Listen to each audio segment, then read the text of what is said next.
মানে আইনকে কিন্তু একেবারে তেজপাতা বানাই ফেলছি, এটা হইতে পারে না। আইন শৃঙ্খলা বাহিনী, ডিসিপ্লিন ফোর্স আইন নিজে মেনে সবার জন্য উদাহরণ সৃষ্টি করবে, তাহলেই একটা লোক অস্ত্র নিয়ে যখন কাউকে ধরতে যাবে তুমি অপরাধী, তখন তার কাছে সারেন্ডার করবে একটা মানুষ। এখন যে জনগণ কিন্তু অসহায়ের মতো শৃঙ্খলা বাহিনীর হাতে আসে জিম্মি হয়ে। আমি নিজে আইন মানি না, আমি কি করে আরেকজনকে আইনের আশ্রয় নিতে চাবো, জেলে আটকাবো, হেফাজতে নিব, পুলিশ হেফাজতে নিব? এই জিনিসগুলো আমাদেরকে বুঝতে হবে। আমরা পুরো আইনটাকে ধ্বংস করে ফেলছি, এটাকে পুনরুদ্ধার করতে হবে। এবং এটার জন্য আইন উপদেষ্টা যেমন দায়ী, স্বরাষ্ট্র উপদেষ্টা একইভাবে দায়ী। জেলখানায় যাওয়ার আগে ক্লাস ঠিক হলো কি করে? তাদের আদালতের রায়ের সাথে সাথে তাদের ডিভিশন কে দিল? এটা কি সব ইয়ের জন্য, আসামিদের জন্য একই আইন প্রযোজ্য হয়? তাহলে ওই রেজাকুল হায়দার এবং রহিমকে নর্মাল জেলে থাকতে হলো কেন, কন্ডেম সেলে কেন থাকতে হলো? এটা তো জেনারেল রেজাক নিজে বলছে আমাকে। আদালত হাসিনকেও তো তোমার মনে ক্লাস দেওয়া সত্ত্বেও দেয় নাই। এটা কেন হচ্ছে? ডিভিশন দেওয়ার পরও ডিভিশন দেয় নাই, হাইকোর্টে রিট করা হয়েছে, তারপরও দেয় নাই। আমি বীর প্রতীক ডিভিশন এমনি পাই। ফাইলে আমি শুরু করতে বললাম না, এখন কিছু কথা বলি নাই। আমার এখন একটাই দাবি, স্বরাষ্ট্রমন্ত্রীর উপদেষ্টার পদত্যাগ। He don't deserve to stay there. Cantonment থেকে এই আসামিগুলোকে বের করে সমস্ত সশস্ত্র বাহিনীকে কলঙ্ক মুক্ত করতে হবে। এই বোঝা সশস্ত্র বাহিনী নিবে না, এই বোঝা সশস্ত্র বাহিনী আর বহন করবে না, এই সমস্ত আসামিদেরকে। এটা বুঝতে হবে জনগণকে। জনগণ না হলে বের করে নিয়ে আসবে ক্যান্টনমেন্ট থেকে এদেরকে। ধন্যবাদ। না, আমার মনে হয় যেটা হাসিনুর ভাই যেটা বলেছেন যে মানে এটা এটা তাদেরকে ফোর্স করেই জনগণকে নিয়েই প্রয়োজনে জাহাঙ্গীর গেট অভিমুখে একটা পদযাত্রা হইতে পারে, তাদের ঘেরাও করতে হবে, যেখানে অপরাধীদেরকে রাখা সম্ভব না। ফখরুল ভাই কিছু বলতে চাচ্ছিলেন? যে আমি বলতে চাইছিলাম যে বিচার যাতে কোনোভাবে বাধাগ্রস্ত না হয়, কোনো স্যাবোটাজের মধ্যে না পড়ে, কোন রকমের বাধাগ্রস্ত, আমি এই বিচার সম্পন্ন হোক, একটা নর্মাল, যাতে মানুষ বোঝে যে না ন্যায় বিচার প্রতিষ্ঠিত হয়েছে, সেইটা হোক, সেটাকে আমি চাই। এখানে যদি এটা থাকে ইলিয়াস ভাই, কারণ হলো এই অফিসাররাই আর্মিকে, এই অফিসাররাই আমাদের সশস্ত্র বাহিনীর কালিমা লেপন করেছে।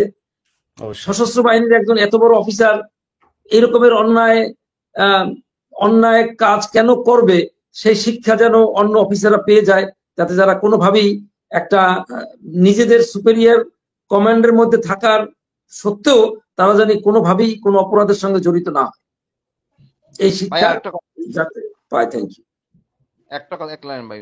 ক্যান্টনমেন্টে পুলিশের অস্ত্র নিয়ে থাকার অধিকার নাই, অ্যালাউ করে না। আমি তো মিলিটারি পুলিশে ছিলাম, আমি জানি। সুতরাং এখানে যখন সাবজেল ঘটনা করলো, জেল, এই যে জেল কর্তৃপক্ষ অস্ত্র নিবে না, কোত্থেকে অস্ত্র আনবে? যদি কেউ এটাকে দুইটা জেলাকে মেরে সব নিয়ে যায়, কে দায়িত্ব নিবে? এটা তো ফাইল লেবি, তাদের তো অস্ত্র নিয়ে ডিউটি করতে হবে। আমার এত ক্যাসাল আমি কেন নিব? কারারক্ষী অস্ত্র নিয়ে ডিউটি করতে হবে যেন এরা পলাতে না পারে। You have to ensure everything like অন্য কোর্টের মতো। আমি দায়িত্ব কেন নিব? কোন খুশিতে নিব?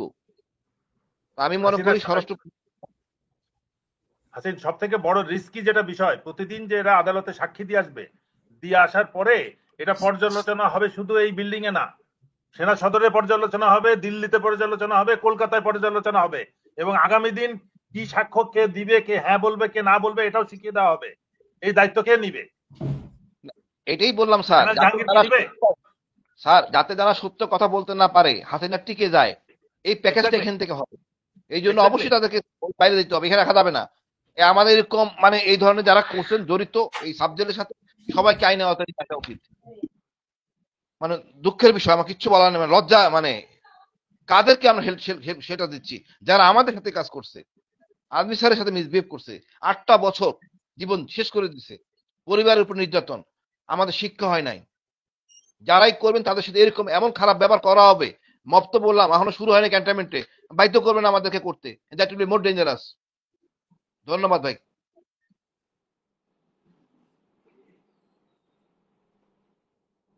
জি, আমরাও ঠিক একই দাবি করতে চাই, এবং আজকের আলোচনার ভিতরে একজনের ব্যাপারে আমাদের সবচাইতে বেশি ফোকাস দেওয়া দরকার। বাংলাদেশের মানুষের কাছে জুলাই বিপ্লবী যারা আছেন তাদের সবার কাছে অনুরোধ, স্বরাষ্ট্র উপদেষ্টা তাকে যেখানে পাবেন সেখানে তাকে প্রতিহত করবেন।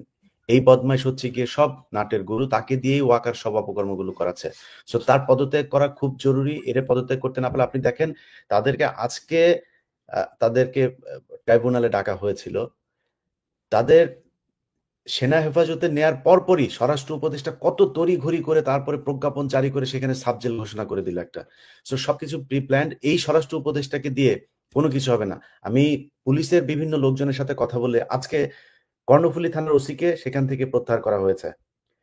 আমি মানে এই আল্লাহর কসম করে বললাম, এবং আমার সজ্ঞানে আমি যত তার ব্যাপারে, সে মনে হয় সারা রাত ঘুমায় না। এই হোয়াটসঅ্যাপে আওয়ামী লীগের কোন গ্রুপে হাসিনা কথা বলে, ওই এলাকার হোয়াটসঅ্যাপের গ্রুপগুলোতে কি বলে, ইসকন কি বলে, সারা রাত সে আমাকে টেক্সট করতো যে ভাই এই যে এখানে হচ্ছে, এবং তার এই তথ্যের ভিত্তিতে আপনার সে, আমি জানি না সে এগুলো কোত্থেকে পেত, সে আমাকে 2 দিন আগে জানাই দিত যে আগামীকাল পরশুদিন ঢাকায় এই জায়গায় মিছিল হবে। আমি ডিবিকে ফরওয়ার্ড করতাম, আমি পুলিশকে ওই সংশ্লিষ্ট থানার ওসিকে ফরওয়ার্ড করতাম, জুনিয়র ডিসিকে ফরওয়ার্ড করতাম। সেই প্রেক্ষিতে তাদেরকে ধরা হতো। সে অফিসারটাকে হুট করে আজকে কি এলাকায় কোন এক পত্রিকায় তার বিরুদ্ধে নিউজ হয়েছে, সেটার কারণে তাকে সরিয়ে দেওয়া হয়েছে। যাত্রাবাড়ি থানাতে 5 তারিখের পরপর যে ওসি ছিলেন, সেই ওসিকে তারা সেখান থেকে সরিয়ে 112টা মামলা করেছেন তিনি। আওয়ামী লীগের এমন কেউ নাই, সেই মামলার উপরে বেস করে এখন অনেক কিছু করা হচ্ছে, অনেককে সেই মামলায় দেওয়া হচ্ছে, অনেকে বাদ দেওয়া হচ্ছে। কিন্তু এত পরিশ্রমী, এত আওয়ামী বিরোধী একজন অফিসার, তাদেরকে এই স্বরাষ্ট্র উপদেষ্টা থাকতে দিচ্ছে না, এই খোদা বক্স সে থাকতে দিচ্ছে না, এরা এগুলো করে যাচ্ছে। তো আমার মনে হয় এই বিচারগুলো পেতে হলে এবং তাদেরকে যথাযোগ্য শাস্তি দিতে হলে স্বরাষ্ট্র উপদেষ্টাকে এখান থেকে পদত্যাগ করতে হবে, সরাইতে হবে। কারণ ওয়াকারের এই চালাকে দেখে তারপরে এই ধরনের বিচার কোনোভাবেই সম্ভব না। যাই হোক, আমরা তারপরও আশা করি যে, যেটা মাঝখানে বলছিলাম যে হাসিনার ফেরার সম্ভাবনা, হাসিনা এই দেশে ফেললে এই দেশে কোনো মানে ওই প্রতিবাদের বিষয় না, এদেশে গৃহযুদ্ধ বাঁধবে, যুদ্ধ করে মানুষের জীবন নিয়ে তারপরে এই দেশে যদি কেউ প্রতিষ্ঠিত করতে হয় সেটা করতে হবে, কোনো নিয়ম শৃঙ্খলার মধ্যে থাকা হবে না।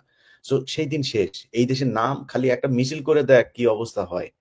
আর হাসিনা আসা তো ভো পরে, আমরা চাই আসুক, সে আয়, আসলে তারপরে বুঝবে কেমন লাগে মজাটা। সেই দিন শেষ। এবং ওয়াকার আপনার 1.5 বছর কিন্তু শেষ। আপনি এমনিতেই তো পলিটিক্যাল একটা গভর্নমেন্ট আসলে সেনাপ্রধান চেঞ্জ হবে, যদি সব মিলায়ও যদি হয়, শেষ হয়, তাহলেও কিন্তু আপনি 2027 শেষ। তো 27 শেষ যদি হন, তারপরে আপনারা বাঁচাবে কে? আপনারা আজিজরে কেউ বাঁচাইতে আসছে, আপনার শফিরে কেউ বাঁচাইতে আসে? এখন হারুন জেলে ছিল, কেউ বাঁচাইতে গেছেন আপনারা? সো আপনারও কেউ বাঁচাইতে আসবে না। যা করার কেউ হিসাব করে করেন, এসব শয়তানি বন্ধ করে যদি আসলেই চান যে কিছু একটা করতে, যে বলেন দিস এই অফিসার গুলো আমাদের ছিল, অপরাধী ছিল, আমরা তাদেরকে করলাম, ওরা যেহেতু সেনাবাহিনী, তা আপনাদের দেশবাসীর কাছে আমরা ক্ষমা চাই, আমাদেরকে এতটুকু শাস্তি দেওয়া হোক, এতটুকু আমাদের প্রতি সহনশীলতা দেখানো হোক। বাট অপরাধ করেছেন, কি করেছেন, এসব বলে আসতে হবে। আপনি কিছুই বলবেন না, কিছুই জানেন না, কিছুই বুঝেন না, এইটা বলে লাভ নাই, কারণ আমাদের সব সাক্ষী আছে, প্রমাণ আছে, এখান থেকে বের হওয়ার কোনো সুযোগ নাই। এটার বিচার এই দেশে হবে।